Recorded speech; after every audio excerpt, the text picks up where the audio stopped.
Hi, I'm Elizabeth Reynoso, and I'm an Associate Director at Living Cities.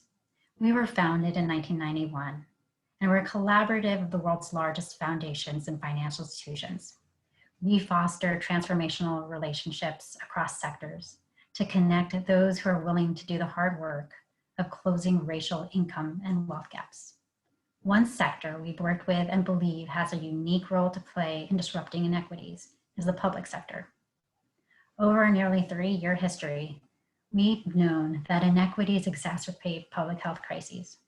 And now, globally, we've been experiencing how a public health crisis is exacerbating inequities. We believe that local governments can reduce the impact of COVID-19 and other crises now and in the years to come. And we know this because we've been working with local governments throughout the US for over the last decade to solve challenging issues. Through our Chiefs of Staff Network, an integration initiative, our cohorts of the City Accelerator and racial equity here, we've seen that results can be achieved when public servants and elected officials listen to their communities, collaborate with one another, and change policies and practices to reduce barriers so that residents can have economic security and live dignified, abundant, and connected lives. We've shared some of these solutions in blogs, in guides, in podcasts and reports, but today I get to share some of these solutions with some of the folks that have created them with us. I want to introduce the World City Festival audience to 3 people who are imagining and co-creating the equitable cities of our future. They have been creating solutions for their communities. They are models of resilience. With me are Olivia, Celina, and Brian. They are leaders who will bridge us into the world of abundance and dignity for all.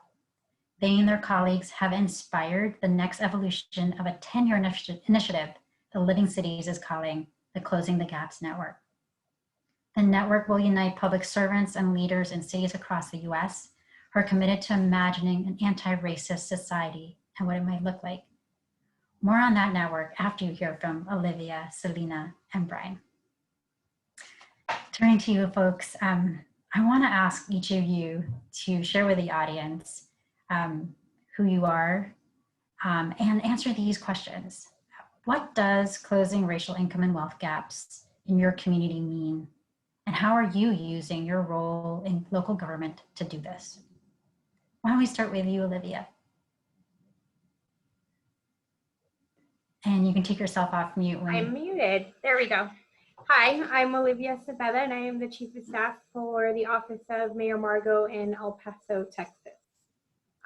Part of my work is, I would say, negating stereotypes of El Paso and educating other cities and businesses around us about who we are and how we really do business here in El Paso. So prior to the immigration crisis of 2018, most didn't know where we were located. That really kind of brought our city to the forefront. And El Paso is a minority-majority city. We're located on the US-Mexico border. The Mexican state of Chihuahua is to our south, and New Mexico is to our west. So our region is approximately 2.4 million, with an average age of 31. So during my time with the mayor's office, we've worked diligently to attract larger companies with higher paying wages to our city. But El Paso is also known for our affordable cost of living. But historically, our wages have also been on the lower side in comparison to other Texas cities. So closing the wealth gap is important to us here. According to the US Census, the median household income in El Paso is approximately $49,000. So El Paso is a largely family-based community with individuals choosing to work to help with the finances at home. Instead of pursuing a higher education or their certifications, they immediately leave high school and go straight into work to help provide for their families. So we feel that there's many ways to close the wealth gaps here, from higher wages and creating more opportunities for entrepreneurship.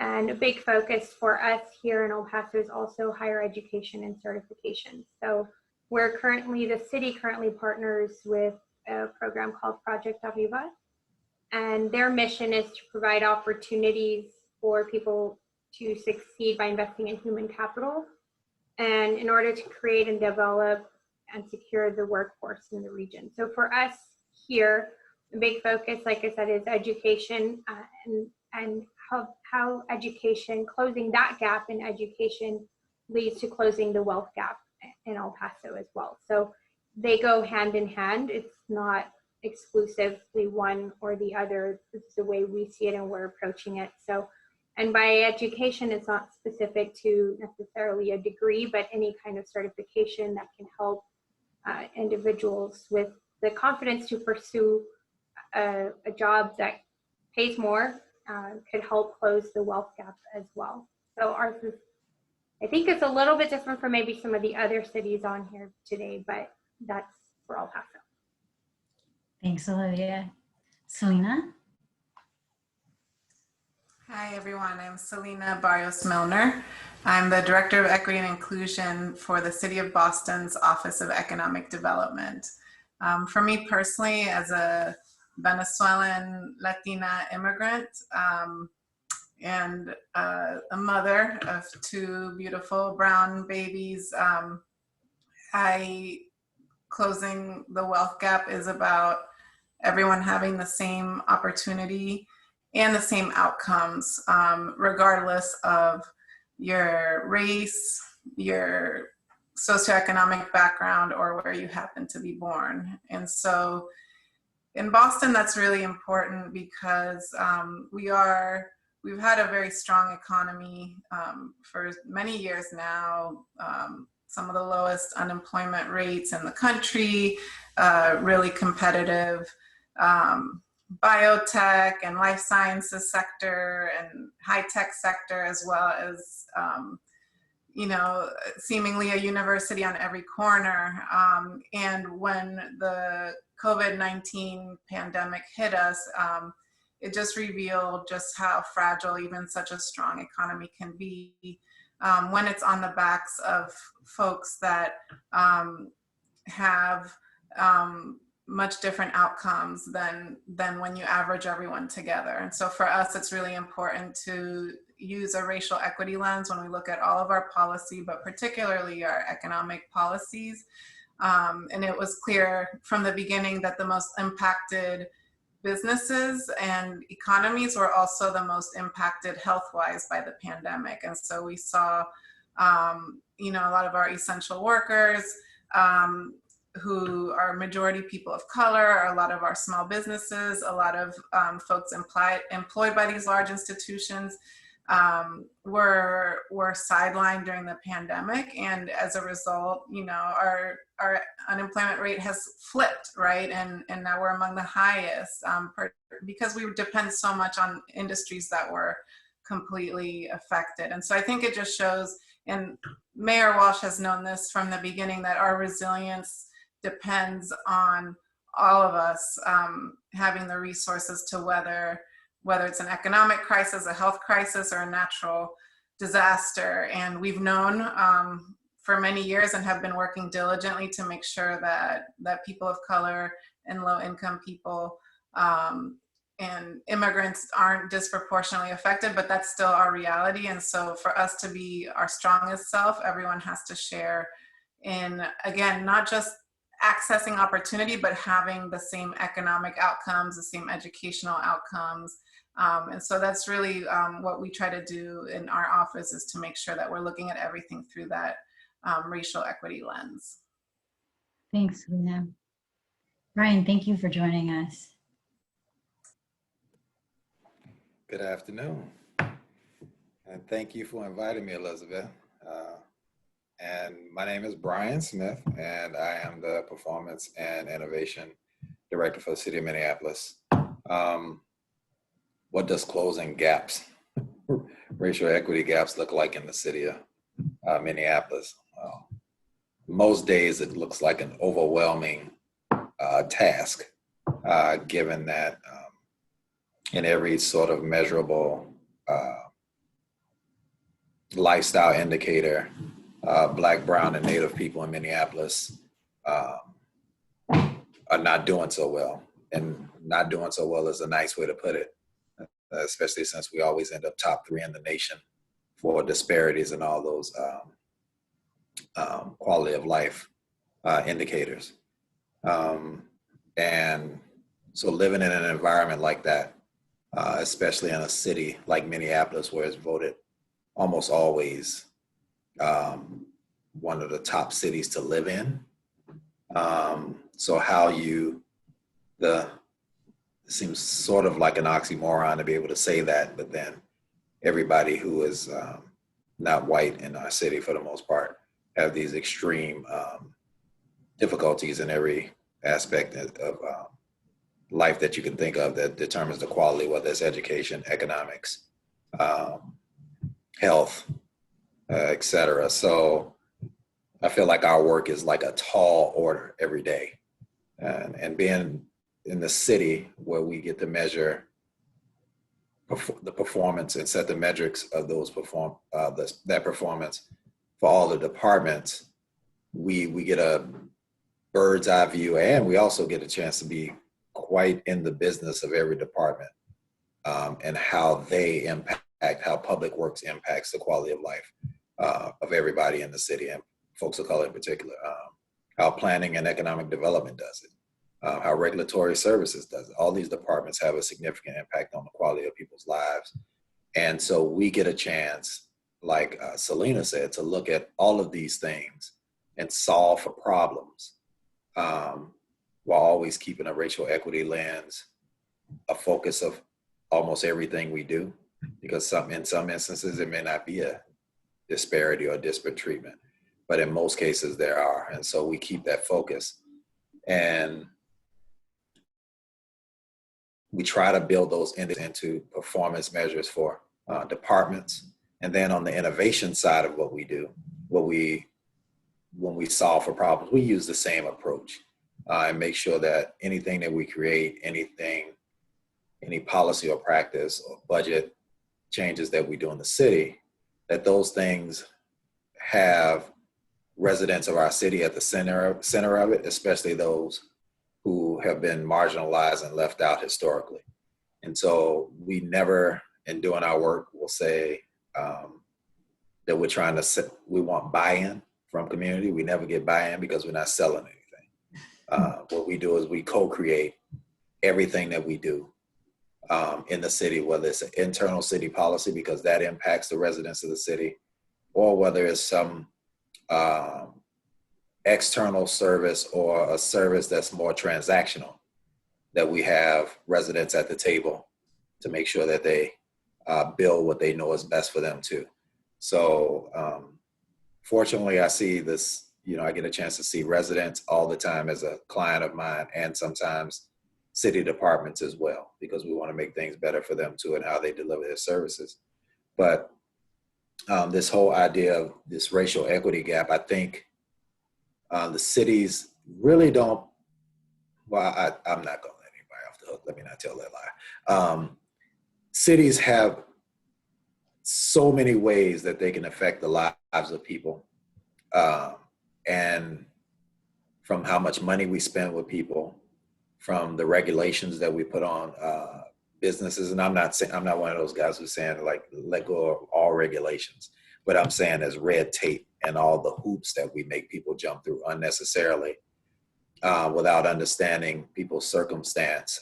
The fact that most minority business owners, they keep the books, they're cooking the food, or they're selling the merchandise, they're every role in that business. And so they can't afford to jump through all the hoops that the city put in place that some larger businesses can do. Our housing policies, our workforce development policies, we have more jobs than we can fill, yet our workforce development policies are not partnering with those higher paying jobs and working with people in unemployed or underemployed communities to get those jobs. We still use this old social service model of getting people ready for service level jobs. Just get up on time, brush your teeth, comb your hair, and go on down and work at the hotel. Yet we have companies here who are threatening to leave because they have so many jobs that are well-paying jobs that are not being filled, yet we have an unemployed and underemployed community right next to downtown where City Hall is, which is Black and brown communities. And so we, as a team, we work with the city on all those things to try to get them to pull levers to improve the quality of lives of the people in our city, because it's not enough to just come up with a bunch of value statements and to say, we believe this and this is what we're about, and not act on it. Because if the city's not going to act on it, then the industries that come to our city and the people who make this home will feel like it's not a real value, and therefore they don't have to do it. And so we want to put the city in a position where they can lead by example. And so that's what my work is every day, whether it's internal policy changes and practices, whether it's building, new websites for small businesses to be able to navigate the city system and do transactional things as well online, to our housing policies and who we evict and who we don't. So fortunate enough to just be able to get a chance to touch all of that. And my work is not monotonous. I don't work in one department and do the same thing every day. So as challenging as it is, it's not boring for me. Appreciate that, Brian. Sticking with you, the city of Minneapolis and Living Cities have worked together for a while. And we've learned things from you. We've packaged them into guides or webinars, toolkits, podcasts, all that kind of stuff. Some of the things that we're talking about. What strategies do you think have had the most impact that you'd love the World City Festival attendees to know about, to think about, might apply to them in their city? Oh, wow. Well, yeah, we have. You can pick one. I know there might be so many. Well, I'll just stick with the latest one that we have been involved in with Living Cities. So my team had the awesome responsibility of trying to close the gap between minority businesses and white businesses, ownership, and revenues and things like that.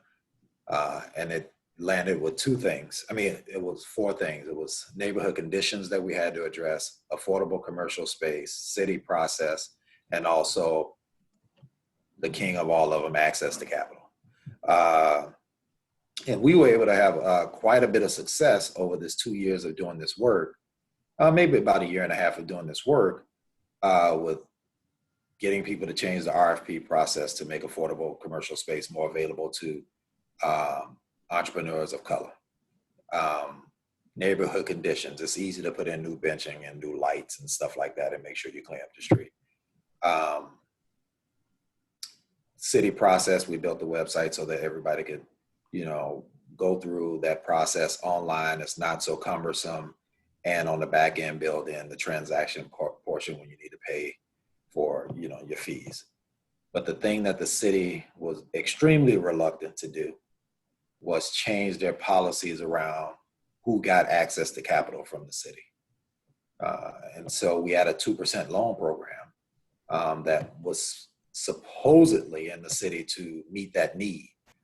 However, all of our research, and you guys know it just as well as anybody else, traditional banks don't lend to folks of color and women.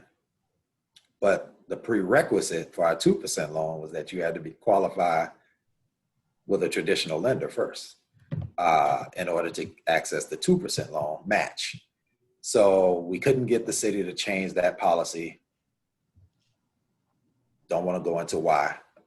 They just didn't.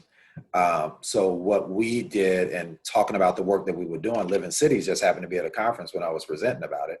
Actually, not at a conference. I was at a conference presenting that Living Cities put together.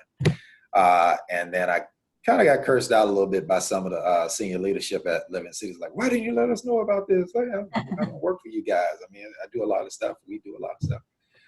And so when hearing about it, they decided that they wanted to engage more with us to find out, like, what can we do to help? And after telling the story, Living Cities took us through a process where they said, we would like to support this, but we don't want to fund anything through the city that gets caught up in that same red tape. So myself and another colleague of mine at work, we started our own nonprofit outside of the city to do small business lending So Living Cities gave us $2 million. We got another 500,000 from the city. It's a loan. It's not a grant. So I'm on the hook for paying this thing back.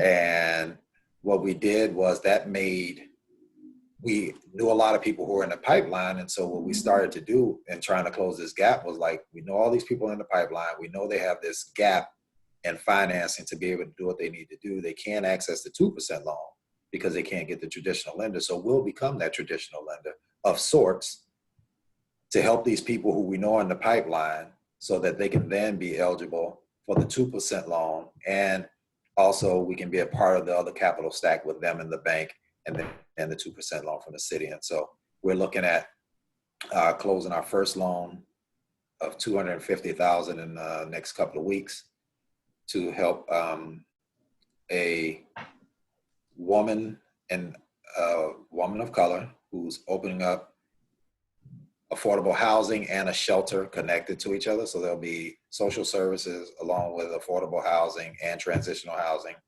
all on the same city block. And so we're helping out with some of the gap financing with that of $250,000. And we have a whole bunch of other people in the pipeline as well. And so that's just one of the small examples, but huge impact that it can have with Living Cities. And when you become a part of these relationships with Living Cities, they don't just give you that initial money and walk away. They've also helping us with a campaign next year to raise an additional $10 million for lending, as well as some other relationships that probably don't get here, not on here, but that's just one of the examples of our work with Living Cities and the impact that it's having in closing gaps.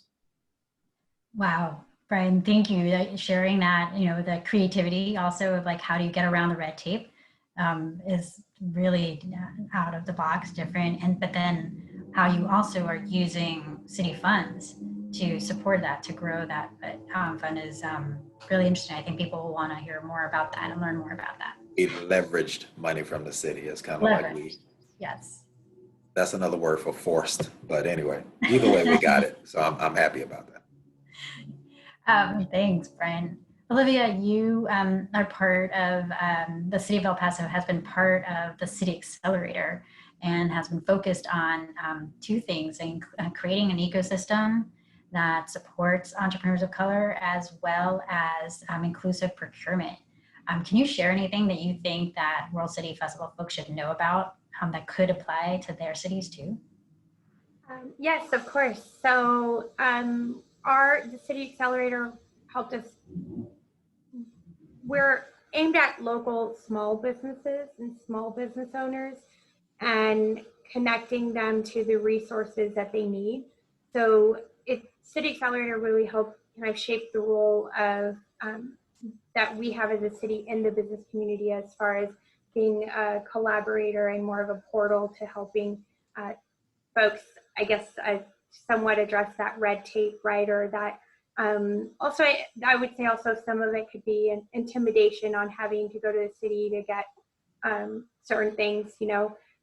It's daunting if you've never had to work with city government on certain things, on getting permitting or doing what you need to do, or you know, being able to you know, get listed as a vendor with the city, so we can, you know, use the local business, the small business, minority-owned, veteran-owned business. We have a huge veteran community here in El Paso also, and so kind of collaborating and bringing all of that together. City Accelerator has been helpful in that sense in helping us shape how we approach that. It's provided support to businesses in the cohort by paying technical assistance and job-specific and business operations training. So again, kind of what Brian was mentioning earlier is you have companies or organizations or businesses, and then they need certain folks with certain skill sets. And so kind of creating that bridge and helping create that connection to get the folks trained to then get them into that same job. So helping in that effort. And on the procurement side, 71% of the purchase orders in fiscal year 2020 were issued to local businesses through the city. So that was very helpful and impactful, I would say. And we've also formalized partnerships, 6 agreements with local agencies to support the business development and certification, similar to what I was just mentioning on the jobs training, et cetera, but certifications for the minority businesses in the El Paso area. And it also links back to what I mentioned earlier on Project Arriba and the goal to creating the pathways for job certifications and educational opportunities. So it's been great at helping staff, city staff, and looking at the procurement process differently, I would say, and creating or removing probably some of that red tape or barriers. They created several surveys, conducted surveys to get feedback instead of just, I guess, looking at it through the lens of the city, but getting that feedback from the businesses and folks in the community on the procurement process definitely helped create that change. That's great. Olivia, you talked about being a majority minority city. Yeah. Did you find that when you were looking at the data, disaggregating data and reaching out to businesses, that there were businesses owned by people of color that weren't part of that majority? I think for us, it's more women-owned businesses, I would say, with a lot of the focus on the veteran-owned businesses. I can't say specifically to the specific survey results at this point, but I do know that a lot of our focus is women-owned businesses as well as the veteran-owned businesses in creating that opportunity. But there are plenty of opportunities, even though we are a majority minority. There are still so many who don't know the process or who still needed that access. So definitely it was helpful in that way, but I think it was mostly helpful in knowing what they were looking for, and then the training on how to go through the procurement process and certain things. So I think all of those were helpful, but again, just because we're a majority minority city doesn't mean that everyone knows how to go through the process. Like I was saying, it's daunting if you've never dealt with government or city government before. So I think at the end of the day, it was beneficial overall, not just on the city staff side, but on the local businesses. And the majority of our local businesses are minority owned. And that's naturally going to happen when you're over 80% Hispanic community. So it's a little bit flipped, I think, to what the other cities are experiencing. Yeah, thanks, Olivia. Celina, what's the work been like in Boston? You too have been part of a city accelerator on inclusive procurement. Yeah. So what I find is that when you're doing this work of inclusive procurement at the local level, there's so many differences across cities depending on the scale of the city, whether they have a disparity study in place or not, whether they have race conscious or race neutral programming. And Boston is all of those things. So Boston had a race conscious program that was dismantled in the early 2000s. And so now we're in a race neutral, and we're undergoing a disparity study. And so we really have so much to learn from just about every other city, because we can learn from those that are where we hope to be if we can reestablish a race conscious program, but also those that are doing great work, even if they don't have a disparity study in place. So there's a couple things that we're trying to implement from just our time in the Inclusive Procurement Accelerator. And even as I'm sitting here with Brian and Olivia, I'm furiously taking notes, because everything they're talking about, I feel could be so applicable here as well. So I think these, just being able to connect with peers from all over the country, but who have equity at the center of their work is so valuable, because we all have so many colleagues that, while they might value that, that's not the focus of their work. And so it's great to find people that are really trying to make the same kind of change you are. So we have one piece we're trying to do for the first time is have a citywide buying plan. And it's sort of, our participation in the accelerator came at a perfect time, because we had just passed an executive order that was really informed by some of what we learned with living cities to make our procurement process more equitable, to increase solicitation to diverse vendors, and modernizing our certified business directory. So we had the sort of leadership buy-in already for some of this work. And then now we're saying, okay, now let's make our opportunities more transparent and accessible. And so we're trying to do our first citywide buying plan. And we're looking at great examples that we've learned from through the Accelerator. And that also allows our departments to put this lens on and say, okay, let's talk about what we're gonna buy, because everything is so rote and automatic when you do it the same way for so many years. And now we're having them think with us, how can we bring people into the fold? What of what we're doing is actually decreasing competition or accessibility?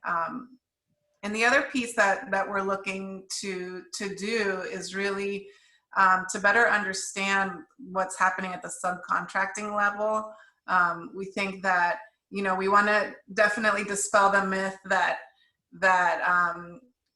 businesses led by women and people of color can't compete at the prime level, but we also know that a lot of people can get their foot in the door at the subcontracting level and then build up to that prime opportunity. And right now we only capture the primes. And so we're really learning from other cities as to how they are understanding the activity that's happening at that subcontracting level and making it an incentive for folks to really spread resources around to local businesses and diverse businesses. So those are two sort of, they're both are very like transactional, but to me, it gets at like the cultural change and the messaging to the community that we want you here, we want you to be doing business with us, and we want you to start at whatever level you're at. And so those are two things that we're looking to implement within the next few months. Thanks, all three of you. You all touched on different ways that the relationships with business owners as members of the community are key to a lot of the solutions that you're bringing up. And so I know that achieving some of these results and then coming to terms with the realities that Black, Indigenous, people of color are doing worse than white residents in their community. Or Olivia, I think I learned from some of your colleagues, there are like some Black business owners that are doing worse than the Hispanic or Latinx business owners in El Paso. I'm wondering, what truths do you feel that your cities are grappling with right now, or have had to grapple with to address like the real causes of inequities in your cities? Olivia? Yeah. You want me to go first? Sure, you sound okay. Well, I think a little bit like what Celina was saying is a challenge is changing the mindset in order to instill that confidence for them to pursue the opportunities with the city, right? And I think that's also a factor. And yes, that is correct. I'm not, you've probably spoken to Amy about some of this, and she's really close to a lot of it. And that does make sense that those in our community or Black business owners are definitely surfaced to the top as far as challenges or access to resources, et cetera. Because again, because of our makeup, I think it's, and I've mentioned this to you before, I think since we're flipped on as a minority majority city, it's kind of removing that and thinking, okay, how about the rest of our community, and are they feeling like they don't have access to certain resources of the city? And so it's easy, I think, to get caught up in, well, we don't face certain issues, right, in other communities because there isn't that disparity with whites in our community, but it doesn't mean that a white business owner doesn't feel the same way since they're now in the minority side of our demographics, right? So it's, the conversation's a little bit different, but yes, I think definitely taking a look at that, and you want it to be equal across the board. In an ideal world, it's fair right across the board, and we wouldn't be having these conversations if that was the case. So I think that definitely the City Accelerator and being parts of these programs have helped change, and not necessarily change the mindset, but highlight and bring that out. And for El Paso too, I think it's also it's a different type of conversation when we talk race. in El Paso, and we're somewhat sheltered to certain things that occur in other cities. And, you know, we don't face, I guess, as much of it like so in our face. The only time it's been in our face is when we literally were attacked because of who we are as a race, right? And so that was devastating to us as a community, and that's not necessarily tied to procurement, but when you talk race and you talk about facing racism as a community as a whole, we're very welcoming. And then to be attacked by white supremacists who's not from here because of our race really brought race to the forefront for us in a very different way than we would have ever imagined, than we would have imagined in a procurement process, right? So very different, but at the same time, we're a resilient community. We don't focus on, we're not going to focus on that, you know, negativity, I guess you could say, and we just keep trying to do our best to be an example. And what do we need to do better to continue being that example on how you are welcoming to all races, and to not allow that to become a distraction, I guess. I don't know if that helps or answers the question. Oh yeah, thanks, Olivia, for giving us that perspective from El Paso. Celina, in Boston, what kind of topics have you all been grappling with as you look at the data about the conditions that Black, Indigenous, and people of color are experiencing?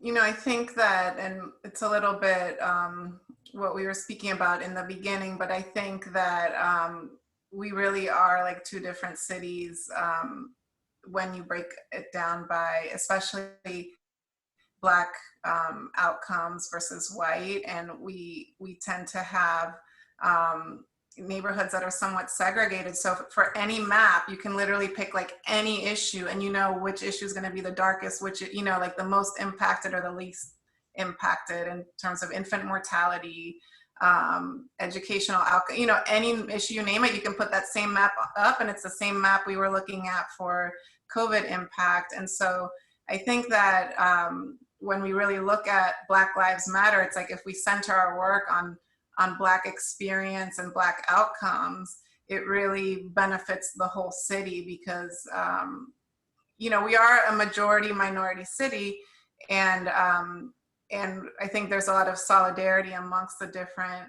people of color, but I think the outcomes speak for themselves. And so we really have to have those conversations, even when we're looking at our decision making around reopening or closing. It's a different conversation by zip code. There's like a zip code that has more dense housing, that has more essential workers. That's a very different proposition than a different one, you know. So I think that we have to put that at the very front and center, and I appreciate that we're doing that. I think we should always operate that way, but I think this particular moment has forced us to look at that and to understand that our Black residents are not doing well.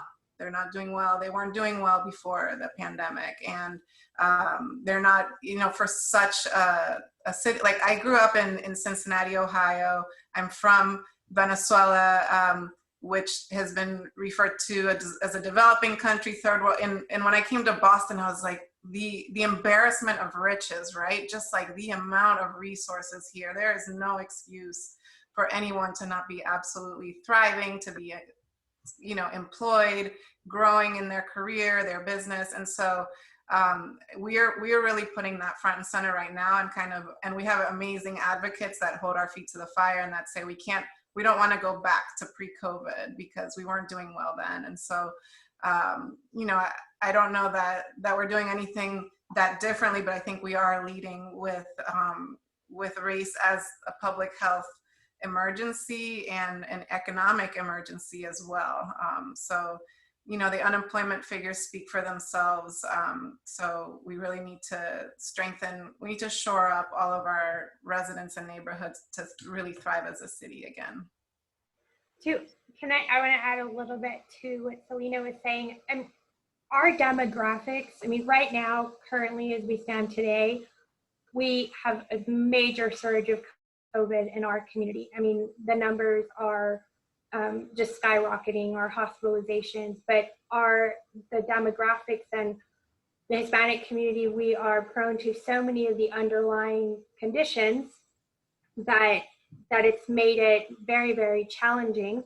And it's the same as what Celina was saying. And then we have so many that are your small local business owners who also need to be open, economic reasons, they need to make a living. So it's my boss is constantly saying we're trying to find the right balance. We know that we're extremely vulnerable because of our demographic makeup to COVID. It just is. There's not really much we can do about that. But then at the same time, we know that there are folks that need their business operating. They need to make that money. You have so many who are business owners or self-employed or work for a small mom and pop who may not have that same healthcare access, or that as it is, COVID's a challenge getting them to get their regular healthcare checkups and making sure that folks are continuing with the day-to-day health checks, right? And then we have the same challenge of telling people don't wait too long to go get medical care, right? Don't wait too long to get the treatment. We see it with our neighbors south of the border in Juarez, where over there they will traditionally wait till like the very end to get treatment, but it's similar in that they have the same kind of same demographic makeup, when we cross back and forth daily. So that vulnerability when it comes to COVID is such a challenge. And then when we come out of COVID, what's that going to mean for our economy and how we're going to face that challenge? My boss says it's not about reopening, it's how are we going to help them rebuild? How are we going to rebuild our economy? How are we going to help these small business owners get back on their feet, and not just for the business itself, but for the generations of family members that are depending on them? Thanks, Olivia. Brian, we've been talking about there needs to be a reckoning for real true change. Tell us what that means for Minneapolis and what it might mean to do this with a group of cities willing to grapple with the topic of race and our racial history.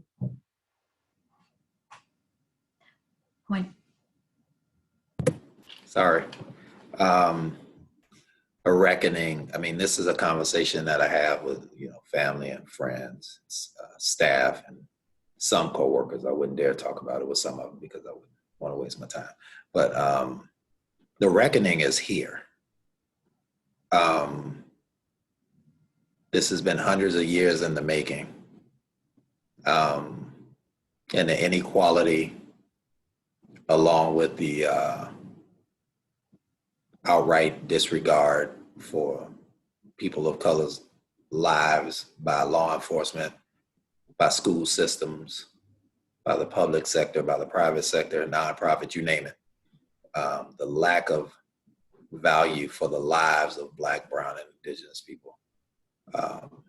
The reckoning it's here. And I think it's been exacerbated by COVID. Because if you're in the rat race every day, you have your frustrations, and you try to deal with them in many different ways that you can. But when you have time to just sit still and watch what's happening all the time, kind of like slow it down. And then COVID exacerbates things because we can work from home, all of us, but most of the people that look like us still go to service jobs every day, which got shut down. So now you're poorly educated, you're unemployed or underemployed. You get treated like crap by the police. You get treated like crap by our medical professions. And now you have to sit home and hope you don't get sick in a place that's too small to quarantine with your family members. And enough is just enough. And I think the reckoning is here. And so the question to me is like around what are we grappling with? I don't think it's a matter of grappling with facts. The facts have been in front of us about how Black folks, brown folks, Indigenous folks have been treated and are being treated for a long time. What we're grappling with now, I think, is what does it take for it to stop? You know, American cities have burned before. This is nothing new. American cities have burned for many reasons before. When white people burned American cities, they got policy changes, they got education, they got a middle class, they got GI bills that they could use, all these different things. Historically, you can just go look at it. It's recent history. It's not that old.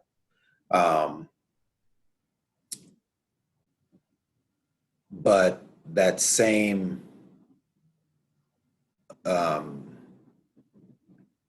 you don't get that effort matched when it's people of color who are struggling and who are losing their lives and who have just had enough. So again, I think the question is, not are we grappling with the facts? I think we need to grapple with the fact that our cities, and I said this in a call we had last week, and Celina didn't hear it, but I can guarantee if you go to any of these cities, for the most part, that are talking about things that are under our purview that we could actually change people's reality, instead of, and I'm not knocking the position, Celina, so don't take this the wrong way, but we'd rather put Celina in a diversity and inclusion role than to have her run procurement, public works, planning and development, regulatory services, the departments that actually spend tons of money, hire tons of people, and could change people's trajectory for the long haul. So we'd rather have somebody like Celina or somebody like Olivia or somebody like myself put a document together that espouses our values, but we won't. To me, structural change is moving the people out who've maintained the status quo and putting somebody like Olivia and Celina in a position where they know what it is, they know what people need, and they know how the system works so they can get things through and get things done, but that never happens.